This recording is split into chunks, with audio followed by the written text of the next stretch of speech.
making a fighter's entrance on the long, hard road to victory. Tonight, Queenslanders voted for change. Tonight, Queenslanders voted for David Crisafulli. Okay, Queensland, it looks like you voted a majority LNP government. Not as bad as it looked, but still pretty shitty. I've got to ask you, Queensland, why do you keep doing this to yourself? Do you guys just have a collective amnesia for every single time you voted in the LNP? Corruption goes fucking rampant. Let's just go back to the Campbell Newman days.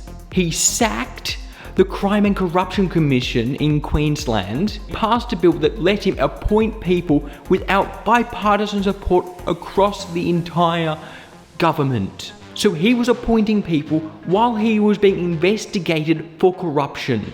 And also the other thing is, he banned cameras in fucking Parliament.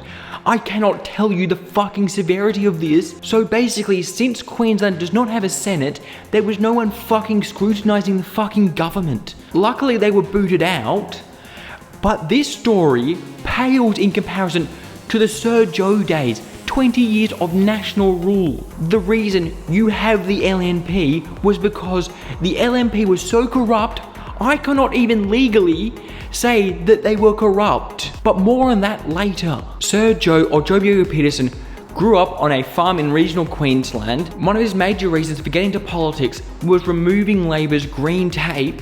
And remember, this is Queensland. Green tape in Queensland basically just means, can we not just cut down the entire forest? Can we leave a little bit of it there? He wanted to cut all of that green tape away from protecting the environment, to the point that Australia, Queensland, was on a deforestation hot map with countries that we consider third world. And also for people outside of Queensland watching, usually in federal and most other states, the Liberal Party is the one that's in control of like the House, like it's the one that's the major party. But in Queensland, back in the day, the National Party gave the Premier and the Liberal Party gave the Deputy Premier, because the Nationals had the majority of seats in the House. With Joh Bjelke-Petersen entering politics in 1947 with his sole goal, getting rid of green tape, and his ambition becoming Premier and winning the election in 1998, we entered the dark days. Not for the Nationals, but for Queensland. And now let's skip forward to 1975 under Gough Whitlam, where Labor Senator Barrett Mill died, where it's usually convention for the Premier of that state to put a member of the same party into the House.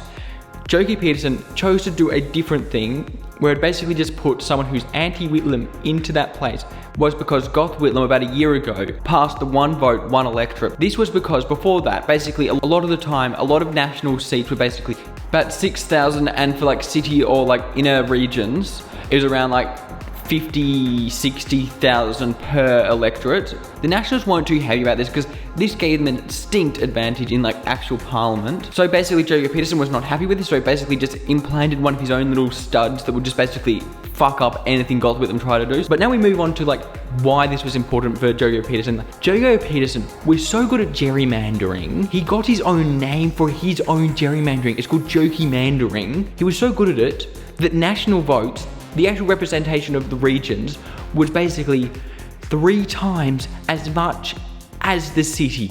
It led to some pretty bizarre election results where the Nationals only got 27% of the votes, 35% of the seats.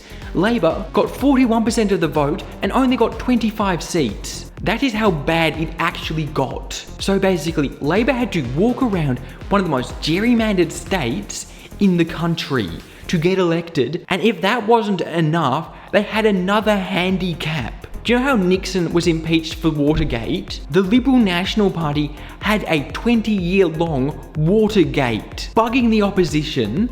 So it was really hard for them to get elected, because if one of them snored incorrectly, they could hit it on a smear article across the paper and just attack them on that. And this is all pretty corrupt. But if we go out of politics, out of the actual government, this is where it gets goddamn crazy. You know how Australia, we look at like other countries and go, God damn, they are third world. God damn, they have a police state. And can I just say, Queensland does it bigger and better. Because Queensland, do you remember how recently like, New South Wales was hit with so much corruption? But the truth is, all that corruption pales in comparison to what your guys did. You know how the YouTuber Friendly George has had his house firebombed? Just imagine that. That's just an everyday occurrence. And also Queensland, another funny thing is, do you know how David Christopher is all about like adult time, adult crime, and like cops need to be tough on criminals? Under Sir Joh, the police were the criminal gangs. They were bashing people up on the streets, like hippies, like unions, all of those people just bashed on the streets. They did not care. They were burning houses down. One of the houses burnt down was a group of hippies that Joh Bjelke-Petersen claimed the reason he was okay with them burning the house down. He claimed that this was a political move to bring marijuana into legalization. He just burned a house down because he thought that they were trying to legalize marijuana. Whilst this was all happening, we move our sights to the early 80s. Bob Hawke is Prime Minister. He implements the capital gains tax, repeals negative gearing, which angers a lot of property developers and real estate agents. So then the property developers in Queensland started the push for Joh Bjelke-Petersen for Prime Minister. There was a campaign called for Joh for PM. According to the polls back then, Joh Bjelke-Petersen had about a 20% support of the actual voter base in Australia.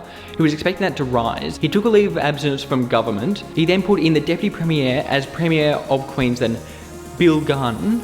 But then it all came crashing down for Joh Bjelke-Petersen not too long after, because a documentary about Queensland police corruption came out that basically to maintain like public support for the police, they basically would arrest one of their own every month to like make it look like, oh, we're cleaning up stuff. After all these allegations dropped, the then Premier of Queensland, Bill Gunn, decided for an inquiry into their corruption into the police state and across Queensland governing, which was later known as the Fitzgerald Inquiry. It was only supposed to last a couple of months, but in the end it took 238 days, and they witnessed over 300 people on the witness set. And the findings were shocking. The then police commissioner, Terry Lewis, was accused and proven of taking $700,000 worth of bribes from casinos and brothels, landing him 10 years in prison, only released in 2002. And then Joh Bjelke-Petersen's health minister was put on the stand, Lisa Harvey. She was accused and proven to have taken $42,000 worth of government funds that she used for herself and was given a 1-year prison sentence. Now we come to Sir Joh. He was on trial for perjury. He went to trial, but the jury split evenly, so basically it was counted as a mistrial.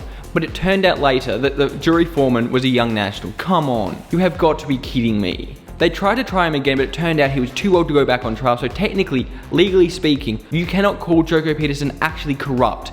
Actually fucking come on. And basically after the inquiry, the Nationals got absolutely smashed. The ALP got in the first time in 30 years. The Fitzgerald Inquiry basically handed down 100 different recommendations to put in, basically fix the gerrymandering. So basically, I reckon Queensland, you should put Wayne Goss as one of your heroes. Same with Australia, how we've got like the donkey, the bush ranger, and another horse. Can at least like 2 of our heroes be human?